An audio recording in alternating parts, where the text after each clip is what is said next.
na ipinagkaloob mo sa Kanya at another year, O Lord, na ibinigay mo sa Kanya.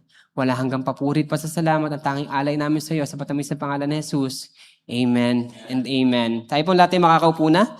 And for this evening, tayo ay makakarinig ng salita ng Panginoon with our birthday boy. Yeah, debutant. Yan, si Pastor Gary. Sige po.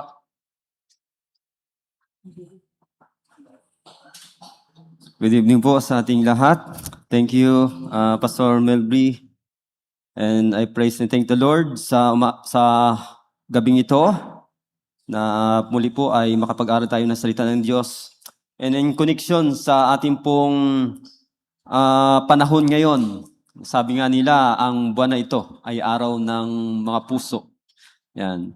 So kaya pag-uusapan po natin, gaya po ng ating theme sa sa worship service, Sunday school, may kinalaman po sa pag-ibig. So sa pagkakataon po ito, nais ko pong i-share sa inyo yung passage from 1 Corinthians chapter 13 sa verses 1 to 8. At babasahin ko po para sa inyo at pakisundan nyo na lang po ako sa inyo mga Bible, ang mga verses po na ito. 1 Corinthians chapter 13 verses 1 to 8. If I speak in the tongues of men and of angels, but have not love, I am a noisy gong or a clanging cymbal. And if I have prophetic powers and understand all mysteries in all knowledge, and if I have all faith so as to remove mountains, but have not love, I am nothing. If I give away all I have, and if I deliver up my body to be burned, but have not love, I gain nothing. Love is patient and kind. Love does not envy or boast. It is not arrogant or rude. It does not insist on its own way. It is not irritable or resentful. It does not rejoice of wrongdoing, but rejoices with the truth. Love bears all things, believes all things, hopes all things, endures all things. Love never ends. As for prophecies, they will pass away. As for tongues, they will cease. As for knowledge, it will pass away. May the Lord bless the reading of His Word. At bago tayo magpatuloy, tayo po ay manalangin. Panginoon naming Diyos, banal na makapangyarihan sa lahat, salamat mo muli sa oras na ito, Panginoon, na mapag-aralan namin ang iyong mga salita. We ask for your guidance, and may the Holy Spirit open our hearts and minds, Panginoon, upang nasa ganoon matanggap po namin minsan pa sa gabing ito ang pagpapalang spiritual na iyo pong nais na ipagkaloob sa amin, Panginoon. Sa iyo po namin pinagkakatiwala ang oras na ito, pagpalain mo po ang bawat isa, at ikaw nawa ang aming mabigyan ng kaluwalhatian. Ito pong lahat ang aming samo at panalangin sa tanging pangalan ng aming Panginoon Kristo. Amen. Kaya ang title po ng ating exhortation this evening is about the greatness of love. So, if we notice in last verse of this chapter, sa verse 13, sabi po rito, now faith, hope, and love abide. These three are the greatest of this is love. So this passage, part of Paul's famous love chapter, sits in the context of correcting the Corinthian church misuse and overemphasis on spiritual gifts. Paul shows that agape love, or yung selfless and Christ-like love, is essential and greater. So therefore, ang ating pong pag-aaralan sa ating pong exhortation is about the greatness of love. So, paano po ba dito binanggit ni Apostol Pablo ang pagiging dakila ng pag-ibig? So, gaya po ng ating nabanggit, ang sulat po na ito o yung mga nabanggit po sa passage na ito ay nasabi po ni Apostol Pablo dahil po sa background ng mga mananampalataya po na ito. So, nabanggit ni Apostle Paul in verse 13 na sabi niya, faith, hope, and love abide. These three, but the greatest of this is love.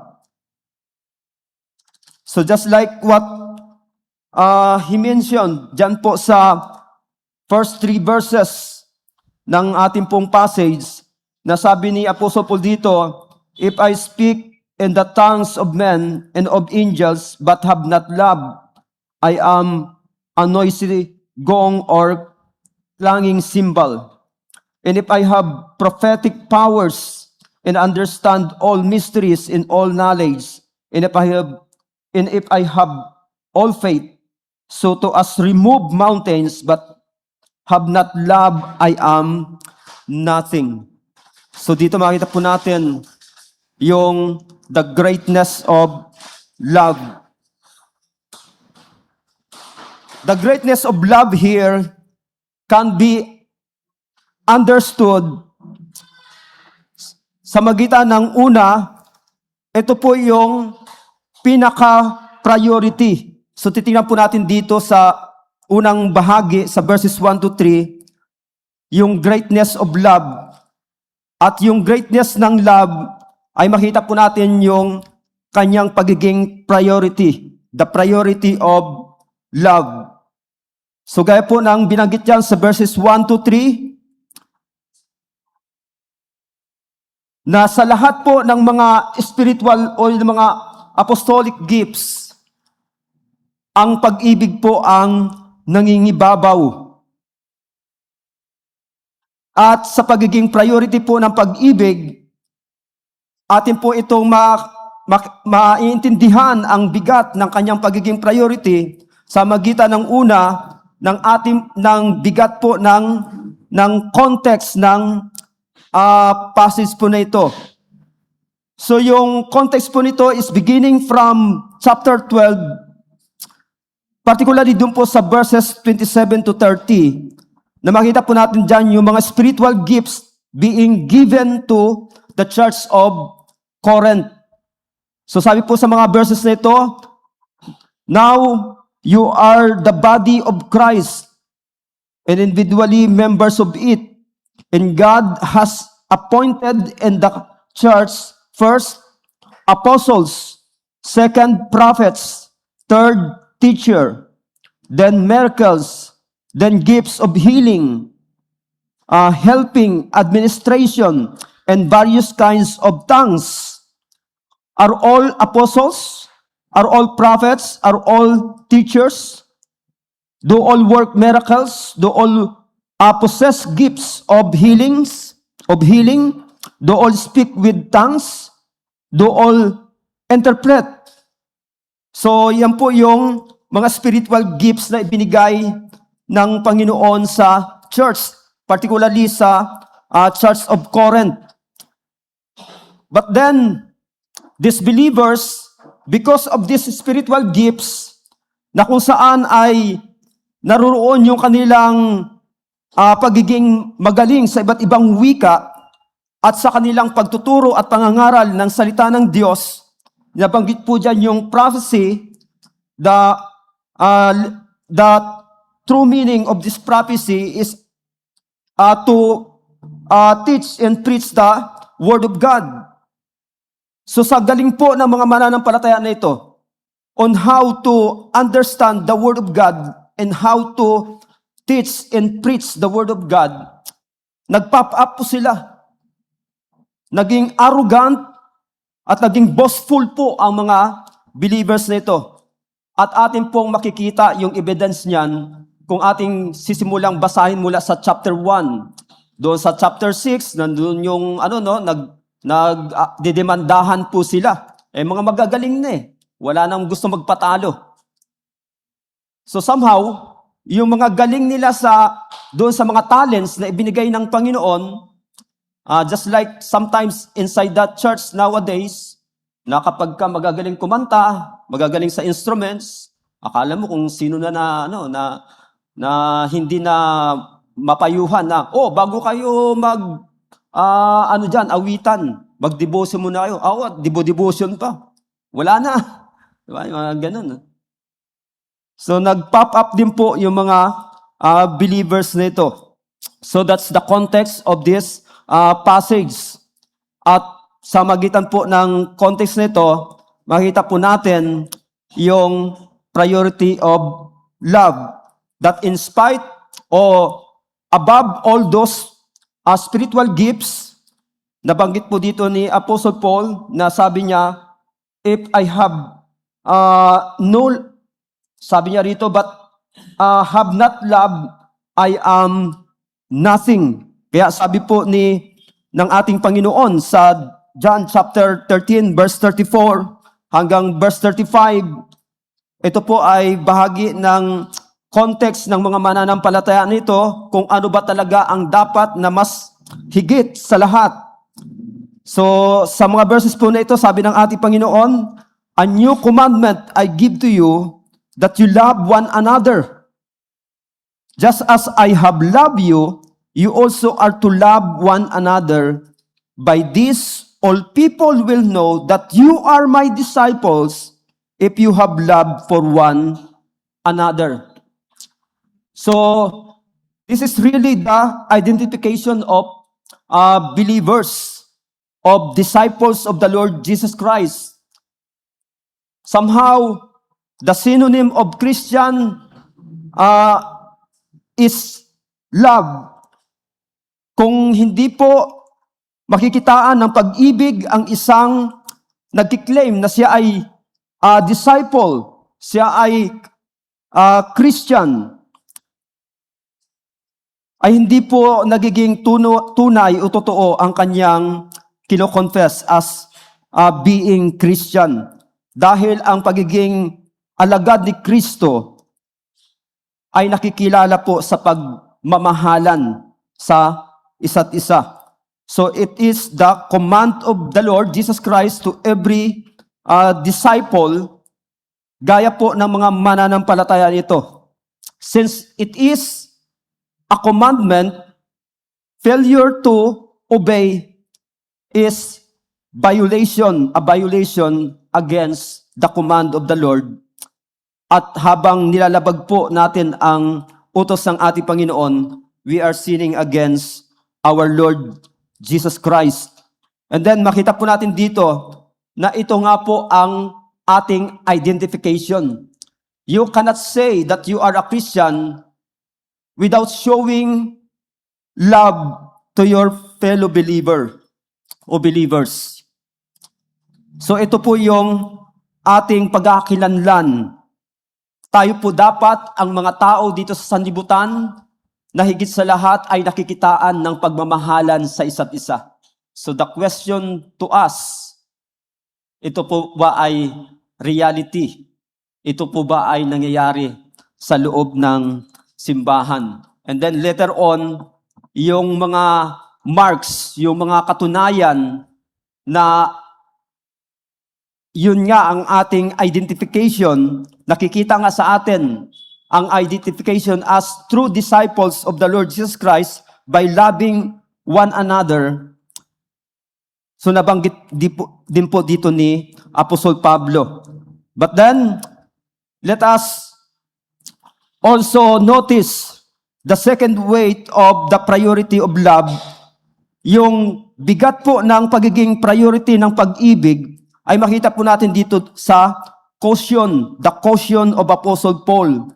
So sa verse 2 hanggang verse 3, mababasa po natin dyan na sabi ni Apostle Paul, and if I have prophetic powers and understand all mysteries and all knowledge, and if I have all faith so as to remove mountains but have not love, I am nothing.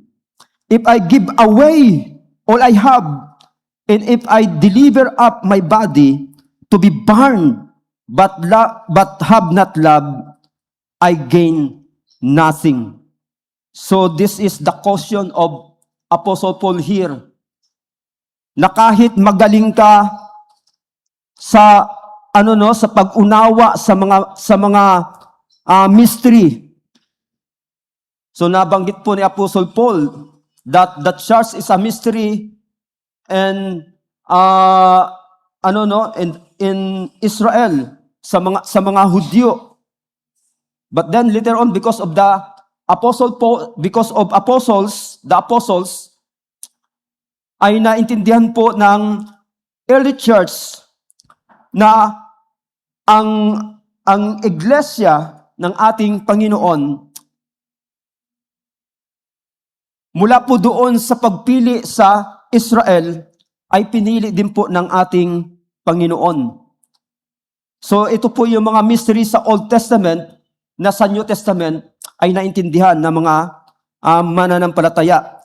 So kung yung mga ganong uri po ng mga mystery na kagaya sa panahon natin ngayon, pagdating po sa pag-aaral ng salita ng Diyos, only those believers na kung saan ay nag-undergo ng seminary at nagkakaroon po ng formal training, lalo na po sa pag-aaral ng salita ng Diyos, ang nagkakaroon po ng masigit na malinaw na pagkaintindi sa Biblia.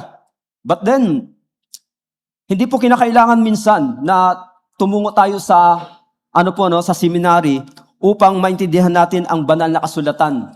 It's just a matter of being filled with the Holy Spirit and living according to the will of God. Then the Lord will open our minds and help us through the Holy Spirit na atin pong maintindihan ang salita ng Diyos. But then to these believers, dahil po sa ganung kaloob ng Panginoon sa kanila, sa galing na po nila sa doktrina. So kung maalala nyo po yung yung Church of Ephesus na pinangunahan po ni Timothy, doon po sa Book of Revelation ay nirebuke po ng Panginoon ang church na yon. Dahil ang gagaling po nila sa doktrina, subalit nawala po ang kanilang first love. Wala na pong pag-ibig sa kanila to the point na dahil sa galing nila ay nilolockdown nila ang iba nilang mga kapatid. Diba? Na familiar po ba sa atin yung mga eksena minsan na pagka maraming verses na memorize ang ibang mga members sa loob ng church, pagka naintindihan yung ang hirap na mga passages sa Biblia ng isang member minsan, nagiging proud na kaagad yung isang mananampalataya. To the point na yung mga ganong nag-pop up na ng mga mananampalataya, sa kanilang paglulockdown sa ibang mga believers, ay sasabihan nila, napaka-slow mo naman. Diba? Ang porol naman ng iyong isipan, ng iyong pangunawa. Particularly doon po sa mga sa mga manggagawa, at hindi naman po sa sa paghusga. Pero meron din namang mga maaayos sa mga pastors, but then many of the pastors in Bible Bap, pagka hihina-hina ka sa sa mga memory verse, mahilig yan silang mahilig yan silang magpa-recite ng memory verse. Ngayon pagka ang isang member ay medyo walang gaanong alam na memory verse, kaagad yung mga salita kaagad na mga harsh ang sinasabi sa mga ganong member. And other examples of being arrogant and being boastful, ang ang mapapansin natin minsan sa loob ng church, kapag ang ibang mga mananampalataya ay magagaling sa pag-unawa at sa pagtuturo ng salita ng Diyos. So yan po yung sinasabi rito ni Apostle Paul. But then, Apostle Paul have said, sabi niya, if I have prophetic power and understand all mysteries and knowledge, and if I have all faith. Pagdating naman po sa pananampalataya, yung sabi na si kapatid yung aking tatabihan sa prayer meeting mamaya, magpe-prayer time tayo. Minsan may mga eksena yan sa church eh. Si pastor ang ang gagawin kong partner. Kasi malakas to sa malakas ang prayer nito eh. Kaya minsan pagka ganun yung sinasabi ng ibang mga member, natakot ako, baka mamaya tuksuhin ako ni Satan, mag-pop up ako. Matempa ako na maningil ng 20-20, malakas pala. Sige. 20-20, isang prayer request. So, dito nabanggit ni Apostle Paul, yung pagiging malakas ng pananampalataya ng mga believers po na ito. Sabi niya, and if I have all faith so as to remove mountains, but have not love, I am nothing. If I give away all I have, and I deliver up my body to be burned, but have not love, I gain nothing. Possible pala po yun, na may makikita tayo sa loob na simbahan na ang daming dinodonate sa church, na sumasama sa mission, to the point na sabi rito ni Apostle Paul, na sabi niya, if I deliver up my body to be burned, but have not love, I am nothing.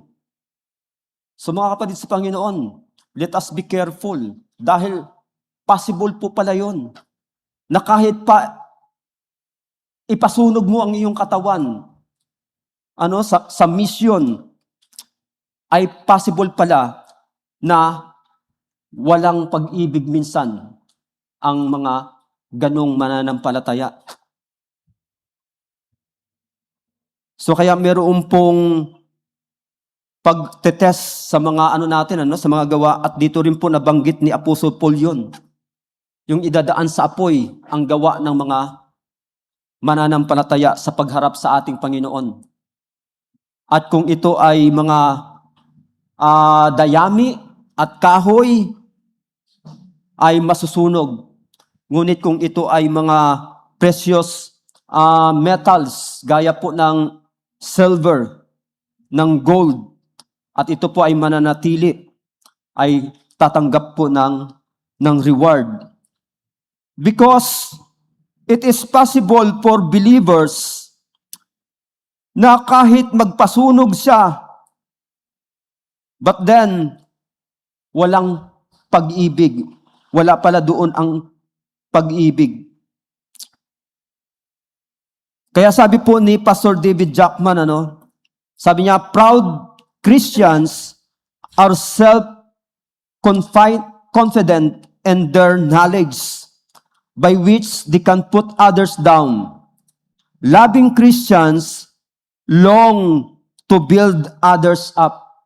So dito po natin makikita yung katunayan na doon sa mga sakripisyong ginagawa ng ibang mga Kristiyano sa loob ng simbahan, sa gawain ng ating Panginoon, makikita po natin ang isang Kristiyano na tunay na mayroong pag-ibig sa kanyang puso, na gaya ng pag-ibig ng ating Panginoon, kung ang kanyang mga ginagawa ay para po sa ikatitibay at ikatatag ng pananampalataya ng kanyang kapatid. So yan po yung the priority of love. So let us be careful doon po sa mga talents na meron tayo, na baka gayam ng mga mananampalataya na ito, anuman po ang mga kakayanan, gaya ng mga talento na ibinigay po sa atin, at kung yan po ay ginagamit natin para sa ating sariling kapakanan o sa sarili po nating kasiyahan, na wala po doon ang pag-ibig, ang binibigyan po dito ng diin ni Apostol Pablo, of all those spiritual gifts, mga kapatid sa Panginoon, still, love is the priority. Ang pag-ibig pa rin po ang pinaka-dakila, ang higit sa lahat. Then, pangalawa po na atin ditong papansinin mga kapatid sa Panginoon, dito po sa pagiging dakila ng pag-ibig, ito po ay dakila sa magitan ng pagpe-personify ni Apostol Pablo sa pag-ibig. So titingnan po natin dito yung the personification of love. Now as Apostle Paul personified love here, ito po ay kanyang binanggit dito, ang pag-personify sa pag-ibig sa magitan po ng pag-mention ng mga qualities ng pag-ibig. So by mentioning the qualities of love, Apostle Paul here personified love. So atin po ditong titingnan, una, yung binanggit dito ni Apostol Pablo na qualities ng love, yung positive qualities of love. So dito po natin ngayon, papansinin mga kapatid sa Panginoon, kung anong uri na pag-ibig meron tayo, na kung ito ba ay sumasalamin o gaya ng pag-ibig na binabanggit po dito na mula sa ating Panginoon. So titingnan po natin yung positive qualities of love. So sabi po rito ni Apostol Pablo sa unang bahagi po ng verse 4 ng ating pong text, love is patient and kind. Love does not envy or boast. So, yan po yung positive qualities of love na nabanggit po dito ni Apostle Paul. So, it is very important for us to examine the kind of love that we have while we are claiming that we are disciples of Christ. Dapat po bilang mga alagad ni Kristo, tunay na ang pag-ibig na meron tayo ay gaya din po ng pag-ibig ng ating Panginoon. At ano po ang qualities, positive qualities ng pag-ibig na yon? Dapat naroon po yung patience, yung kindness. So are you patient? Are you kind to your fellow believer? And then, titingnan din po natin pangalawa dito, as Apostle Paul personified love, sa magitan po ng qualities, dito po ay personify niya ang pag-ibig. At dito, sa magitan din po ng negative qualities, love avoids. Yung mga iniiwasan naman po ng tunay na pag-ibig, ng pure na pag-ibig. So ano po yung iniiwasan ng tunay na pag-ibig na mula sa ating Panginoon? So una, sabi diyan, love does not envy. Love does not boast. Love is not arrogant. Love is not rude. Love does not insist on its own way. Nakaka-relate po ba tayo? Sound familiar? Oftentimes, yung ano po na ito, no? Yung isang nabanggit dito ni Apostle Paul ay nangyayari po sa loob ng simbahan. So let us be careful na hindi po tayo matagpuan, na meron po tayong attitude na masyado nating pinipilit yung sarili nating gusto. Dahil yan po ay mga palatandaan ng hindi tunay na pag-ibig na gaya ng sa ating Panginoon na Kanya pong itinuturo sa atin na mga mananampalataya. So ang pure, ang divine love, yung agape love na siya pong binabanggit ni Apostle Paul dito, does not insist on its own way. The divine love is not irritable. The divine love does not rejoice at wrongdoing. So isa po sa mga practical na example na kung saan ay napakaseryoso po at minsan ay na-overlook ng mga believers sa loob ng simbahan ay yung pagbabago ng design ng ating Panginoon, at sa panahon po natin ngayon ay napakalaki po yan na issue. Yung pagbabago ng pagtutwist o pagbibend ng design ng ating Panginoon sa kanyang nilikha, yung babae at lalaki. At isa po sa nakakalungkot na nakikita natin sa loob ng simbahan, alam naman natin napakaseryosong offense sa harapan ng ating Panginoon na baguhin ng tao ang disenyo ng ating Panginoon gaya ng mga ng mga kabataan ngayon, na mga lalaki. Na minsan, yung ibang mga mananampalataya, yung ibang mga parents na mga Christian, kapag biglang pumilantik, biglang kumimbot ang puwet ng kanilang lalaking anak, ay napapahagik pa. Yung iba ay talagang tutuksuhin pa. O sumayaw ka ng spaghetti pababa, pataas pababa. Yung nandun po yung pag-i-encourage sa isang bata na ipagpatuloy at gayahin yung ganun pong nangyayari ngayon sa mundo. So, ang tanong sa atin, do we have the kind of love that our Lord Jesus Christ has? Na kung saan ay itinuturo niya po sa atin, ini-impart niya po sa atin. Because pure love does not rejoice at wrongdoing. There are many examples na kung saan nangyayari po sa loob ng simbahan. Alam na nating hindi kalugod-lugod sa harapan ng ating Panginoon, pero natutuwa po tayo kapag nakikita natin na ginagawa sa loob ng simbahan.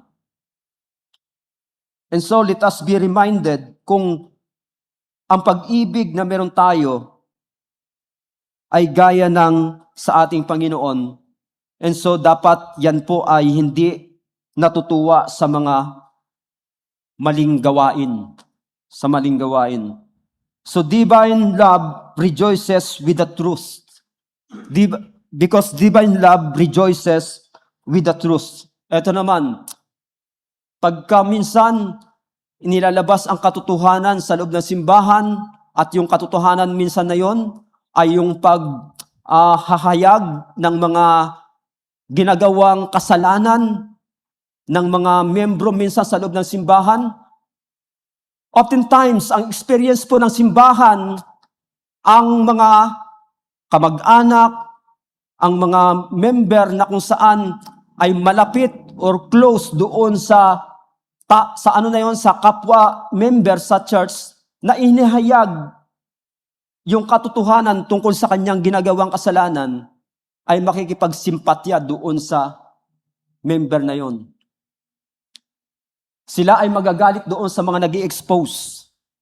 Kahit ngayon sa Amerika, sa pag-i-expose ng mga ng mga corruption doon sa mga ipinundo na mga charity, lalo na doon po sa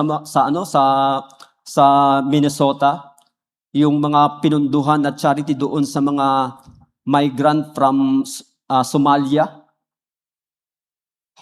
Makikita mo yung mga media, pati yung ibang mga mga churches doon sa Amerika ay nagagalit pa doon ngayon sa mga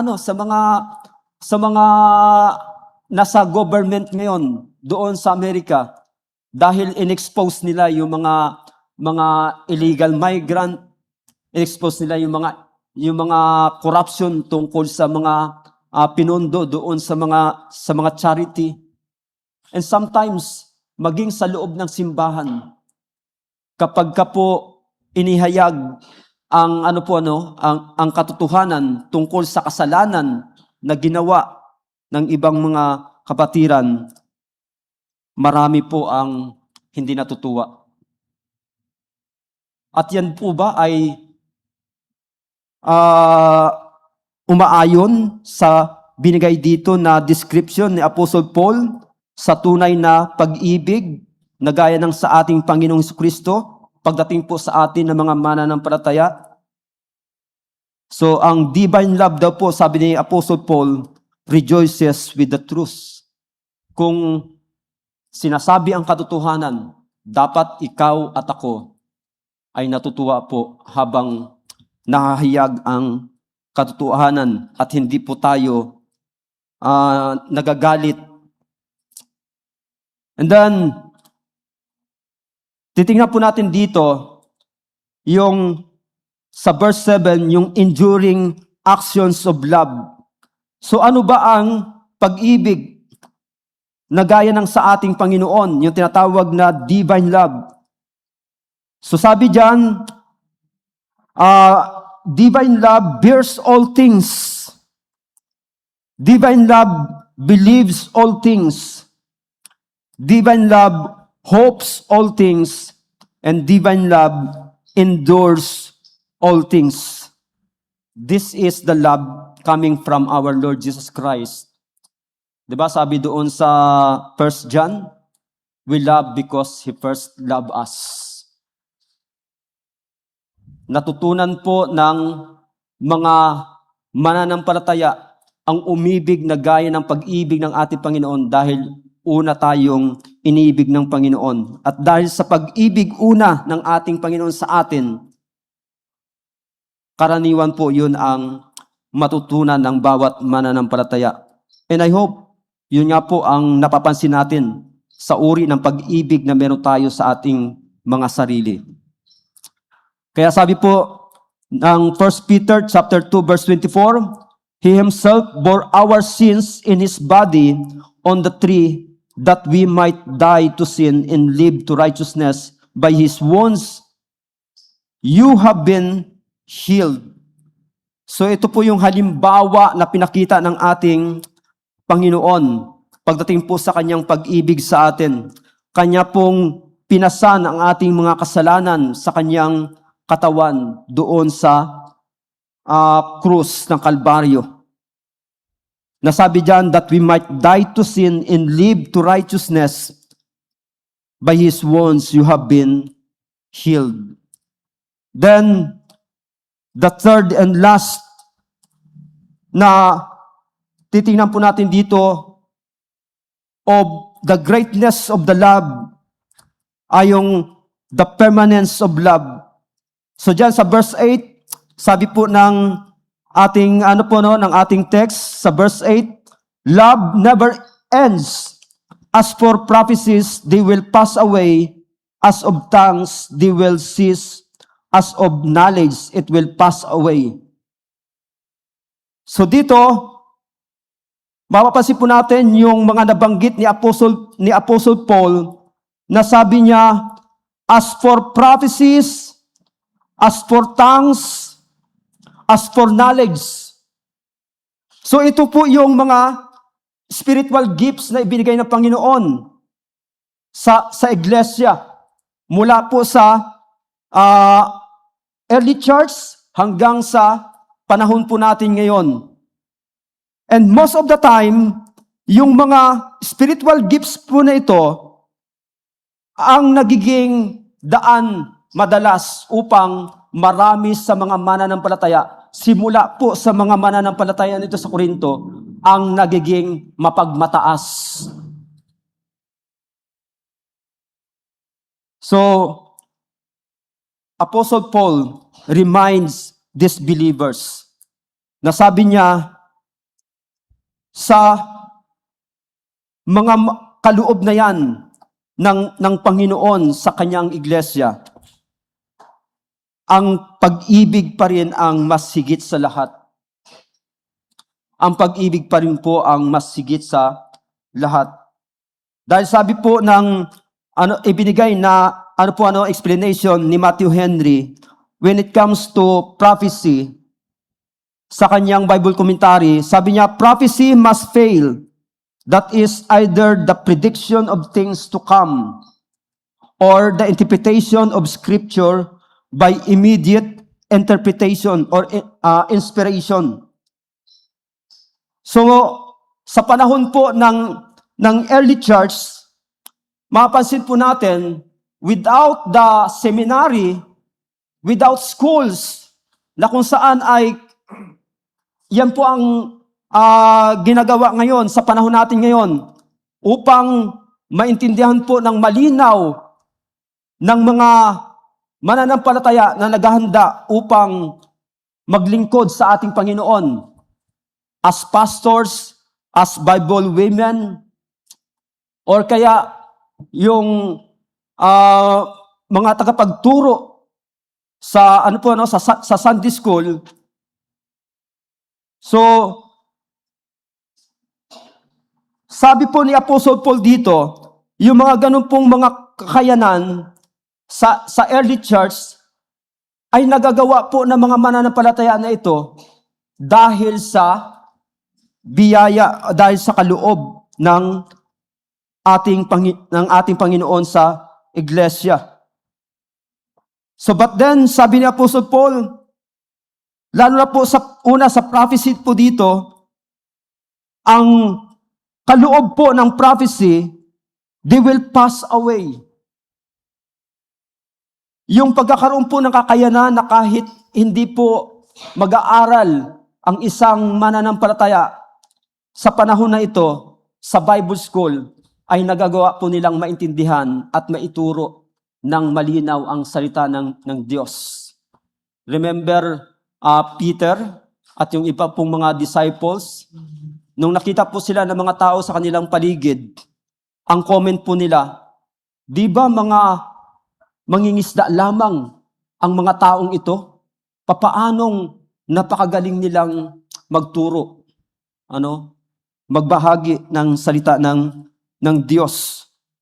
So makita po natin na kahit mga mangingisda lamang sila, but because of the spiritual gifts being given to the early church through the apostles, ay naiintindihan po nila at naituturo po nila ng malinaw ang salita ng Diyos. But then, sabi po ni Apostle Paul, they will pass away.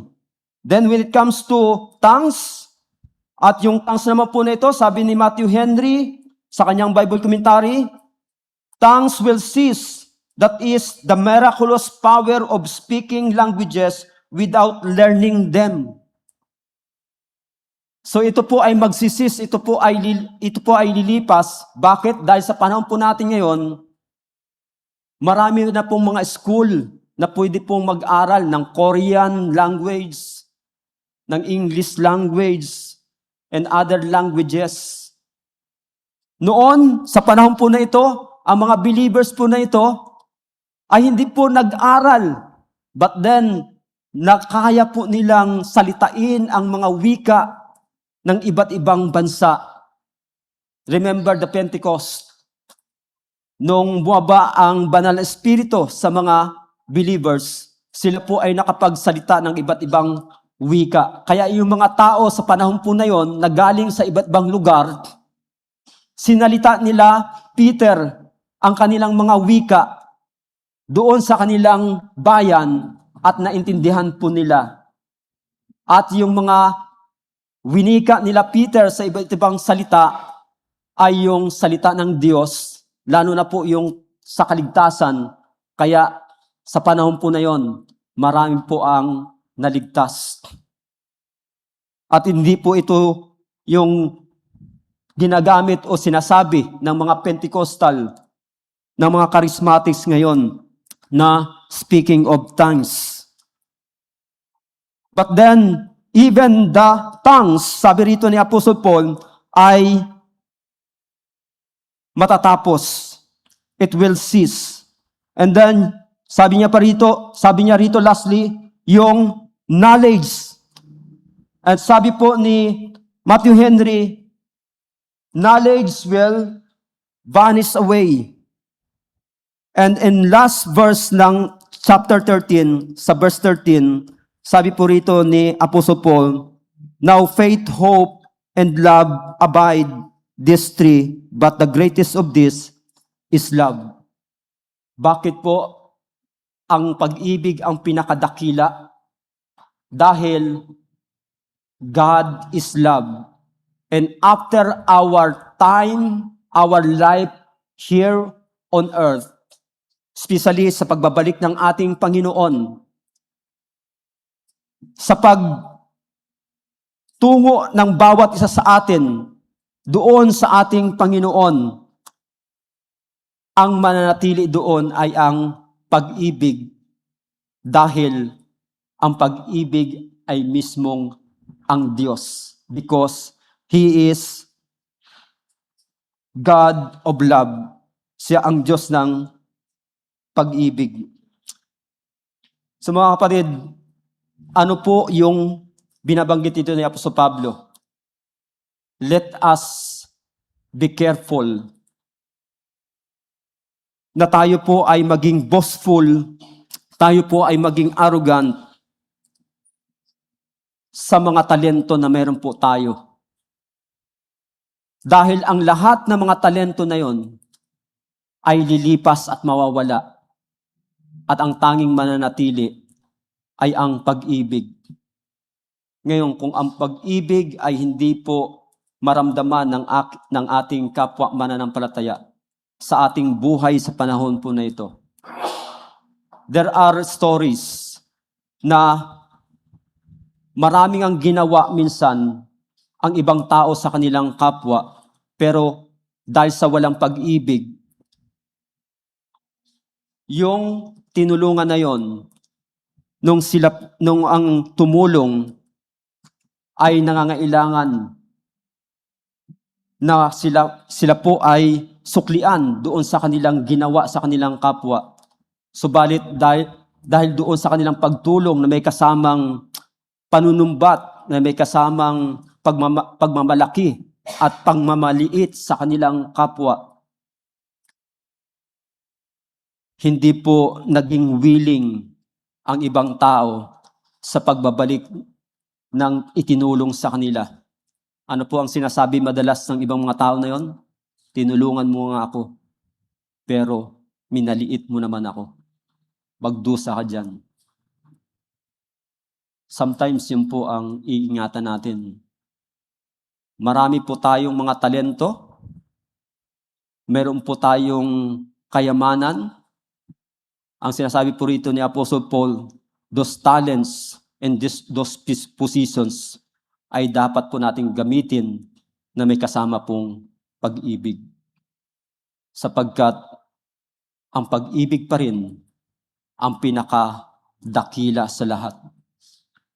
So tayo po ay magwakas sa panalangin. Panginoon naming Diyos, banal na makapangyarihan sa lahat, maraming salamat, Panginoon, sa iyong paalala sa amin na nawa, O Diyos, ang mga pagkakamali ng mga naunang iglesia kagaya ng the Church of Ephesus, Panginoon.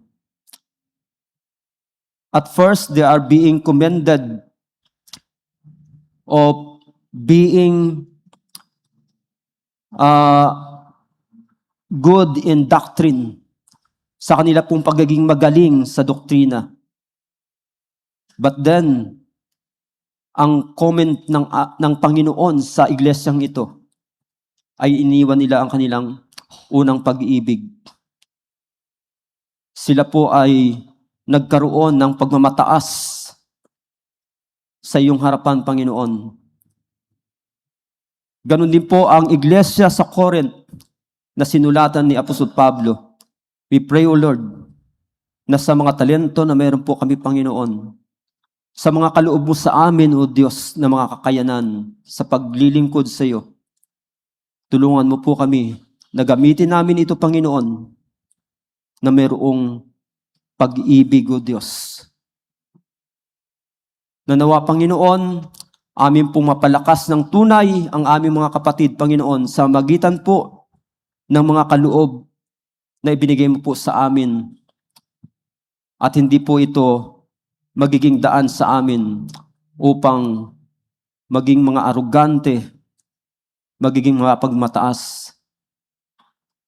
Nawa o Diyos, ang mga nangyayari na mga problema sa loob ng simbahan dahil sa pagmamataasan, Panginoon, ay hindi na po umiral, O Diyos, kundi ang iiral, Panginoon, ng tunay ay ang pag-ibig na gaya ng sa iyo, Panginoon. Ito po ang aming samo at panalangin sa pangalan ni Jesus. Amen.